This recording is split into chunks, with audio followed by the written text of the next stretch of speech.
Hi friends, you just saw the ingredients that we're going to use to make up some salmon cakes. This is something I cook pretty often, something I grew up on. I remixed the recipe my mama taught me, and now she asked me to make salmon cakes for her, so you know they good. But we're going to start off with turning on the stove, and just need a pan that you can cook the salmon cakes in. I fill the pan up with oil about a little less than halfway full. You don't need it to be completely submerged in oil, but you want enough that it can come up at least halfway of the salmon cakes that you're gonna make. And they're, for me, I don't make them but so thick because I have small hands. So you don't need to fill the pan up with oil like if you were frying chicken or something like that. So yeah, we're gonna let that heat up. As you saw in the beginning of the video, I do use the chicken of the sea salmon. I grew up using, or rather eating, the canned salmon that my mama cooked with, and I'm sure a lot of our mamas cooked with, and that was fine. But once I discovered this, it was just easier. This doesn't have the skin in it. It doesn't have bones in it. So you don't have to go through and pick out so much like you do with the can. It's not as liquidy.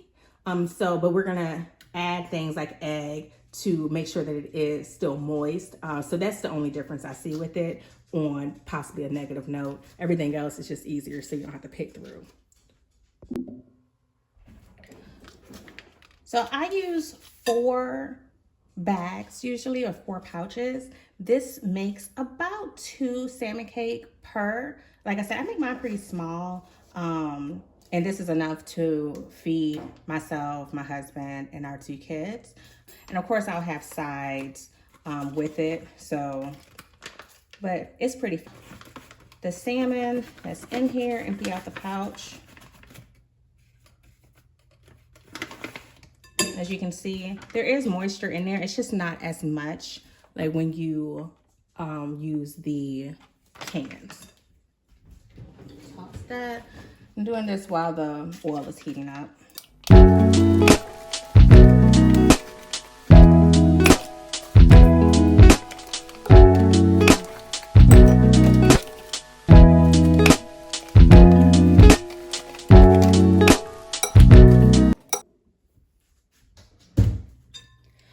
So you'll want to go through with a fork and just break up any pieces of the salmon that clump together, because you're going to eventually clump this together with other ingredients to make your actual cake. So you just want to make sure it's all separate, so when you put your ingredients in, it can go through the salmon easily. All right, that looks good. Now, I say it looks good and I continue to mix up.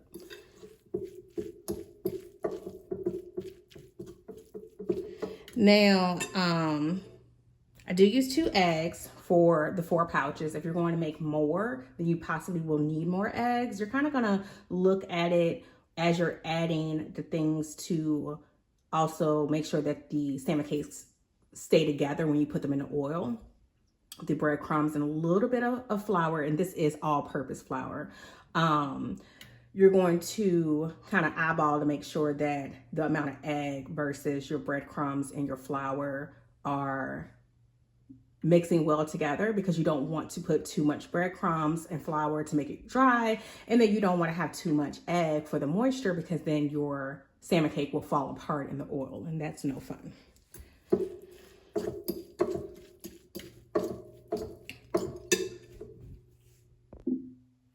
All right, starting off with the egg, I broke 2 eggs into a bowl. You want to do that separately just in case the egg is weird.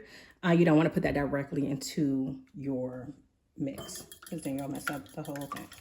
Just gonna mix this up before pouring it into the bowl with the salmon. Just add that in.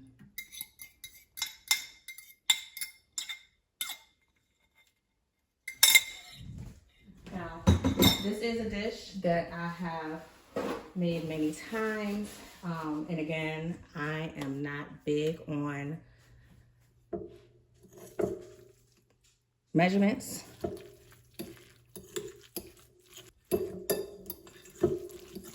If someone requests, I would definitely try my best to suggest how much to put in. It also comes down to your preference of, I would definitely suggest how much to put in. Really comes down to your preference, measurements wise, of how you like your flavor. Somebody might like things more spicy than me. It may add more certain paprika or pepper than I do. All right, so I use Italian breadcrumbs. This has some extra flavor in it. You don't have to use Italian, you could just use plain ones, but you'll need some sort of item like breadcrumbs to make sure that it helps stick your salmon together.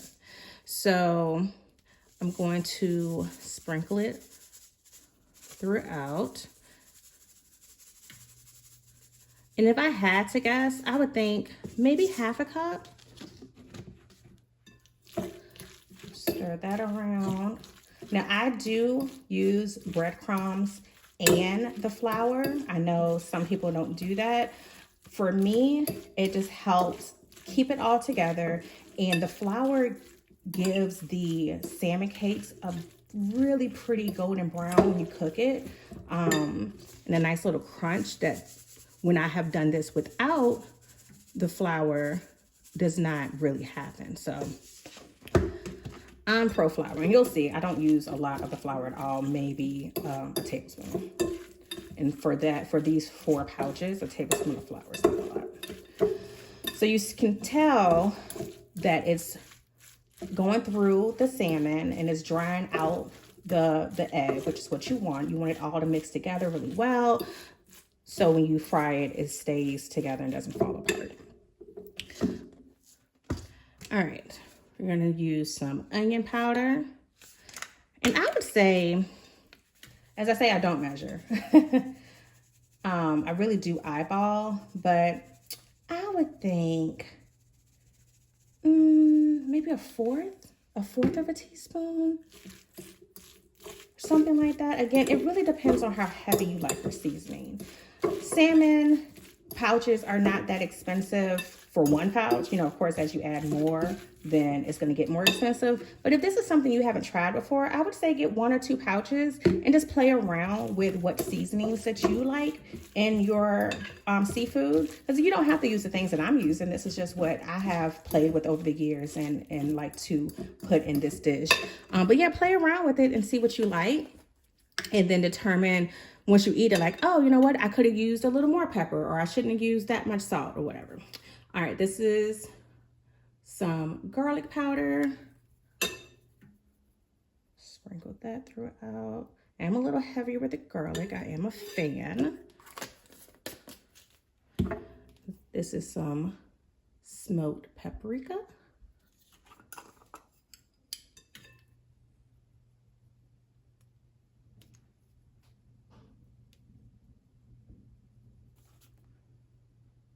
Black pepper.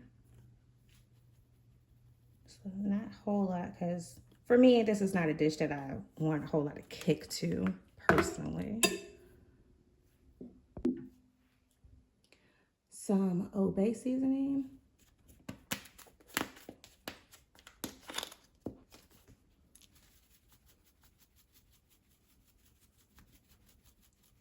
And sometimes as you're adding seasoning, it really can look like it's a lot. Once you start stirring around your mix, you'll realize, oh, it's not a whole lot once it starts going through the entire dish. And some Himalayan salt, Himalayan pink salt.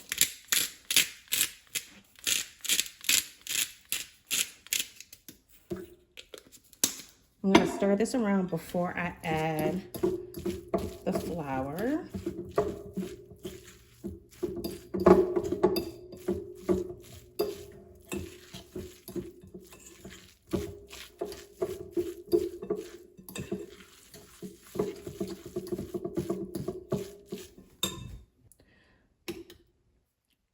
So about a tablespoon of flour. Just gonna sprinkle that. And if worst comes to worst and you add just entirely too much flour, throw another egg in there or mix up an egg and put like half if you need to. But just you want to add your ingredients slowly so you can really continue to keep an eye on. Okay, my camera cut off. What I was saying was that if you happen to add too much flour, you can always offset it with adding a little bit more egg if you need to. So I have on my gloves. You're just gonna scoop up some of the mixture and put it in your hand and make your cake. I like to squeeze mine around into a ball and then flatten it out between my hands. So that's what I was saying before, like they're not gonna be so thick, so you don't need to have the oil super high. I like to make mine nice and pretty around the edges before I place them in the hot oil. So you just want to repeat that. 3 or 4 should be okay to fit in. You don't want to make it too crowded in the pan because then you might have a difficult time flipping them over to the other side once they are finished cooking on one side.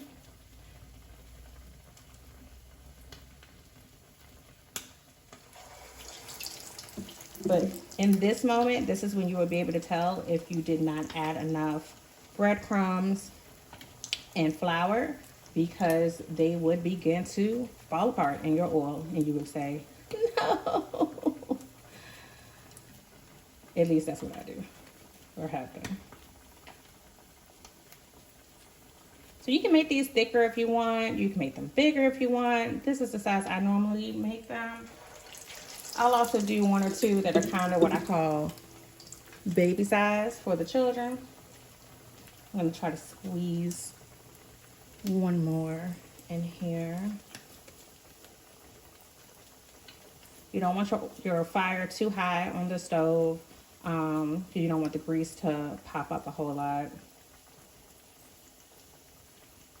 And one thing I didn't show was a little trick that my mom showed me when I was learning how to cook, to test your grease to make sure it's hot enough. Just take a little bit of flour and sprinkle it into the pan to see if it's going to basically sizz up or fizzle up. You don't want to do water. I've seen people do that before on TV because obviously oil and water don't mix, and that'll cause a lot of splatter. What I like to do once I have the pan full is go ahead and make the remainder of my cakes.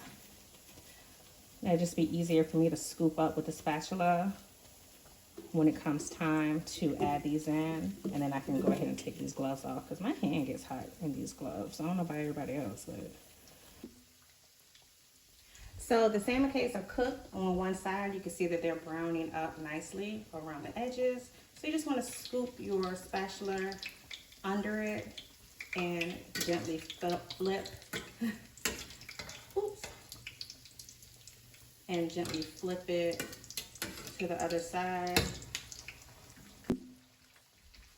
All right, I grabbed a paper towel and a glass plate so I can take the salmon cakes out of the oil and let some of that excess oil dry up on the paper towel. I want to drain some of the oil off as I'm taking it out of the pan.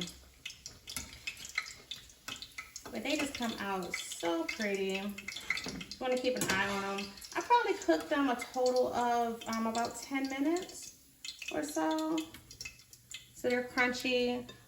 The ones that I went ahead and pre-made while I still had the gloves on are just sitting in a bowl chilling, so I can just scoop them up and put them right in the oil.